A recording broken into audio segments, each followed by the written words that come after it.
ಗಂಗಗೊಂಡನಹಳ್ಳಿಯಲ್ಲಿ ಶ್ರೀ ಕಂಚಿರಂಗನಾಥ ಸ್ವಾಮಿ ರಥೋತ್ಸವ ವಿಜೃಂಭಣೆಯಿಂದ ನೆರವೇರಿತು. ದಾವಣಗೆರೆ ಜಿಲ್ಲೆ ಚನ್ನಗಿರಿ ತಾಲೂಕಿನ ಗಂಗಗೊಂಡನಹಳ್ಳಿಯಲ್ಲಿ ನೆಲೆಸಿರುವ ಶ್ರೀ ಕಂಚಿರಂಗನಾಥ ಸ್ವಾಮಿ ದೇವಾಲಯದ ವಾರ್ಷಿಕ ರಥೋತ್ಸವ ಮಹೋತ್ಸವವು ಭಕ್ತಿಭಾವ ಮತ್ತು ಸಂಭ್ರಮದ ನಡುವೆ ಇಂದು ವಿಜೃಂಭಣೆಯಿಂದ ನೆರವೇರಿತು. ಏಪ್ರಿಲ್ 6ರಿಂದ ಆರಂಭಗೊಂಡ ಜಾತ್ರಾ ಮಹೋತ್ಸವವು ವಿವಿಧ ಧಾರ್ಮಿಕ ಕಾರ್ಯಕ್ರಮಗಳೊಂದಿಗೆ ಭಕ್ತರನ್ನ ಆಕರ್ಷಿಸಿತ್ತು. ಮಂಗಳವಾರ ರಾತ್ರಿ ಗ್ರಾಮದ ರಾಜಬೀದಿಗಳಲ್ಲಿ ನಡೆದ ಅಡ್ಡಪಲ್ಲಕ್ಕಿ, ಹೂವಿನ ಉತ್ಸವ, ಕುದುರೆ ಪೂಜೆ ಹಾಗೂ ಬೆಟ್ಟದ ಮೇಲಿನ ವಿಶೇಷ ಮಂಗಳ ಕಾರ್ಯಗಳು ಗಮನ ಸೆಳೆದವು. ಬುಧವಾರ ಬೆಳಗ್ಗೆ ಶ್ರೀ ಕಂಚಿರಂಗನಾಥ ಸ್ವಾಮಿ ಹಾಗೂ ಶ್ರೀ ಲಕ್ಷ್ಮೀ ತುಳಸಿ ಧಾರೆ ಮುಹೂರ್ತ ನೆರವೇರಿದ ನಂತರ ಮಧ್ಯಾಹ್ನ ರಥೋತ್ಸವ ಜರುಗಿತು. ಗ್ರಾಮಸ್ಥರು ಹಾಗೂ ಭಕ್ತಾದಿಗಳು ಭಕ್ತಿಪೂರ್ವಕವಾಗಿ ತೇರನ್ನ ಎಳೆದು ಸ್ವಾಮಿಯವರ ರಥೋತ್ಸವದಲ್ಲಿ ಭಾಗವಹಿಸಿದರು. ಭಕ್ತರು ಬಾಳೆಹಣ್ಣು, ಏಲಕ್ಕಿ, ಕಾಳುಮೆಣಸು, ತೆಂಗಿನಕಾಯಿ ಸೇರಿದಂತೆ ವಿವಿಧ ಹಾರಕೆ ಕಾಣಿಕೆಗಳನ್ನು ಸಮರ್ಪಿಸಿ ತಮ್ಮ ಭಕ್ತಿಯನ್ನ ವ್ಯಕ್ತಪಡಿಸಿದರು. ಗ್ರಾಮದ ಪ್ರಮುಖ ಬೀದಿಗಳಲ್ಲಿ ಪಲ್ಲಕ್ಕಿ ಉತ್ಸವ ಮೆರವಣಿಗೆ ಜರುಗಿದ್ದು, ಭೂತಪ್ಪ ದೇವರ ಆಗಮನದೊಂದಿಗೆ ಡೊಳ್ಳು, ನಗಾರಿ, ವೀರಗಾಸೆ, ಕೋಲಾಟ ಮೊದಲಾದ ಜಾನಪದ ಕಲಾ ತಂಡಗಳ ಕಲಾ ಪ್ರದರ್ಶನಗಳು ಜಾತ್ರೆಯ ವೈಭವವನ್ನ ಹೆಚ್ಚಿಸಿತ್ತು. ವಿಶೇಷವಾಗಿ ಬೆಟ್ಟದ ತುದಿಯಲ್ಲಿ ಪ್ರಕೃತಿಯ ಮಡಿಲಿನಲ್ಲಿ ನೆಲೆಸಿರುವ ಈ ದೇವಾಲಯವು ಚನ್ನಗಿರಿಯ ಎತ್ತರ ಪ್ರದೇಶದಲ್ಲಿರುವುದರಿಂದ ವಿಶಿಷ್ಟ ಆಕರ್ಷಣೆಯಾಗಿದೆ. ದೇವಾಲಯದ ಆವರಣದಲ್ಲಿ ಉತ್ತರಾಭಿಮುಖವಾಗಿ ಇರುವ ಶ್ರೀ ಆಂಜನೇಯ ಸ್ವಾಮಿಯ ಮೂರ್ತಿ ಭಕ್ತರಲ್ಲಿ ವಿಶೇಷ ಭಕ್ತಿಭಾವ ಮೂಡಿಸುತ್ತದೆ. ರಥೋತ್ಸವದ ಅಂಗವಾಗಿ ಭಕ್ತಾದಿಗಳಿಗೆ ಶ್ರೀ ಕಂಚಿರಂಗನಾಥ ಸೇವಾ ಟ್ರಸ್ಟ್ ವತಿಯಿಂದ ಅನ್ನಸಂತರ್ಪಣೆ ವ್ಯವಸ್ಥೆ ಮಾಡಲಾಗಿತ್ತು. ಸಾವಿರಾರು ಭಕ್ತರು ಭಾಗವಹಿಸಿದ್ದರು. ಗ್ರಾಮಸ್ಥರು ವಿಶೇಷ ಪೂಜೆ ಪುನಸ್ಕಾರಗಳು ಹಾಗೂ ಭಕ್ತಿಭಾವದಿಂದ ಕಾರ್ಯಕ್ರಮವನ್ನ ಯಶಸ್ವಿಯಾಗಿ ನಡೆಸಿ ಜಾತ್ರೆಗೆ ವಿಶೇಷ ಮೆರುಗು ನೀಡಿದರು. ಜಾತ್ರೆಯ ಅಂಗವಾಗಿ ಜಾನಪದ ನೃತ್ಯಗಳು ಹಾಗೂ ಧಾರ್ಮಿಕ ವಿಧಿವಿಧಾನಗಳು ಜರುಗಿದ್ದು ಭಕ್ತರಲ್ಲಿ ಆಧ್ಯಾತ್ಮಿಕ ಉತ್ಸಾಹ ಹೆಚ್ಚಿಸಿತ್ತು.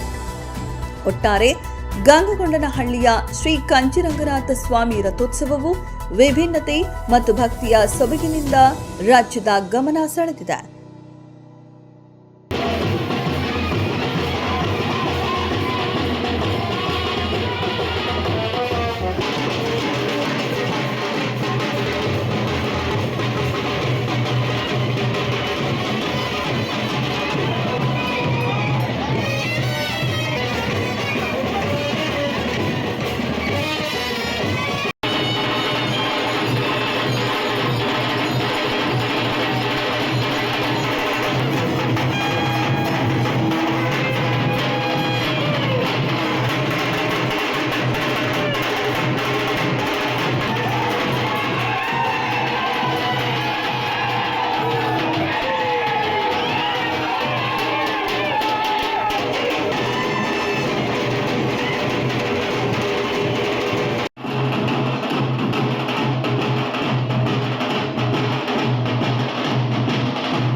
ವರದಿ ಷಣ್ಮುಖ ನಾಯಕ್, ವಿಸ್ಮಯ ನ್ಯೂಸ್ ಕನ್ನಡ, ದಾವಣಗೆರೆ.